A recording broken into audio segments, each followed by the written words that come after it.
It's meant to be the story of America today, wrapped up in a chick-lit tinsel that that doesn't really get to the heart of it, because it's really a social satire of what America is and who we are becoming. First, the chair. Wham! He hits it with the crowbar, then smashes it to bits. Another chair. Wham! Smashed to bits. Then another, and another.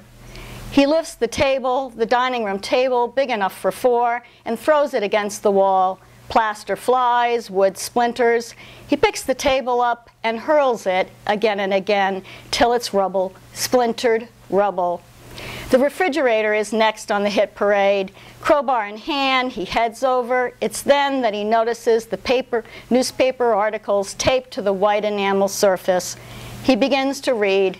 He swears. The crowbar drops to the floor. Perspiration wets his brow. Lies, goddamn lies. He reads some more. So he's now reading the articles that are on the refrigerator. The first one is the New York Daily News by Peter Sauer, April 22nd, 2004. It's entitled, "Dog Steals Family Jewels." Charlie Hayes has a rap sheet. That's the guy who just broke in. Not a long one, to be sure, since it shows just 2 convictions for trespassing and 1 for indecent exposure. But dig a little deeper, and locals will tell you that 4 years ago, Hayes was also accused of stalking a woman, a charge that was later dropped. Charlie looks like an ordinary guy. He works at Flatland Surplus. He takes his mother to the Flatland Church of Christ every Sunday. He pays his taxes. He mows his yard weekly. Nothing, according to Charlie, had prepared him for the vicious attack by Arissa Selby's dog on Saturday. "I was in my backyard minding my own business when that lunatic dog jumped over the fence and attacked me. The Doberman ripped through my clothes and bit my family jewels right off. I'd have been a dead man if it weren't for the surgeon. He stitched my balls back on. Am I gonna sue? You betcha." According to one hospital attendant, the dog chomped clear through. Hayes had lost so much blood by the time he was wheeled in on a gurney, I thought he was a goner. Arissa Selby, owner of the Doberman Gunther, is the author of a soon-to-be published memoir, Shrill Quills and Broken Lenses. This muse bears all. Smith Hemian Productions has acquired the film rights to her story. So what follows is a bunch of newspaper articles about this. And so the Flatland Gazette, which is the local newspaper, and the New York Post, and the Los Angeles Times, which talks a lot about her salacious fare with the Hollywood filmmaker and director that she based her memoir on. And New York Newsday, and the Staten Island Advance. But I thought I'd read from University Praxis, which is the local university newspaper, which is recounting the event. The article is written by Assistant Professor Elizabeth Holst. She's a postmodern theorist affiliated with the Center for Ethical, Sexual, Racial, and Bipolar Justice at the university. So, anyhow. The title of her article is "The Transformative Hermeneutics of Ontological Guilt as it Pertains to the Dilemma of the Severed Testis." It is in the nature of our discourse today to raise questions pertaining to truth, justice, and moral culpability.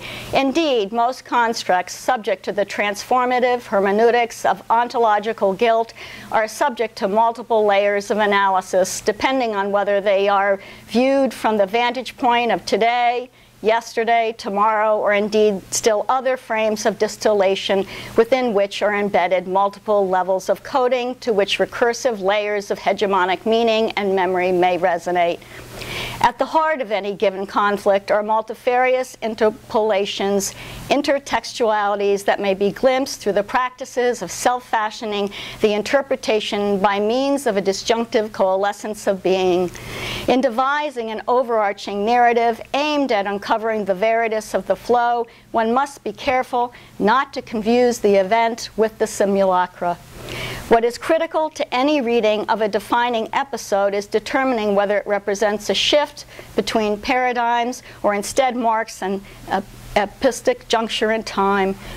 While the former is transformative, the latter is seismic, rendering irrelevant all mnemonics practiced in earlier epochs, since knowledge has shifted from diachronic to synchronic, thereby deleting all previous layers of consciousness from their heuristic constructs.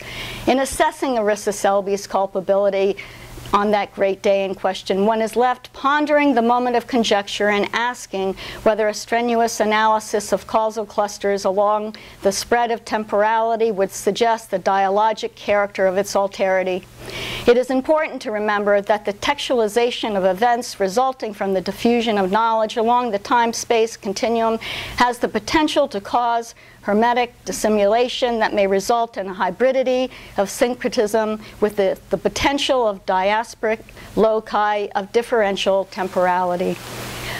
We will attempt to examine these and other matters relating to the court case in a series of articles over the course of the next several weeks in order to assess issues relating to the pursuit of ethical, sexual, racial, and bipolar justice insofar as they pertain to guilt or innocence in the case of the perv's severed testis.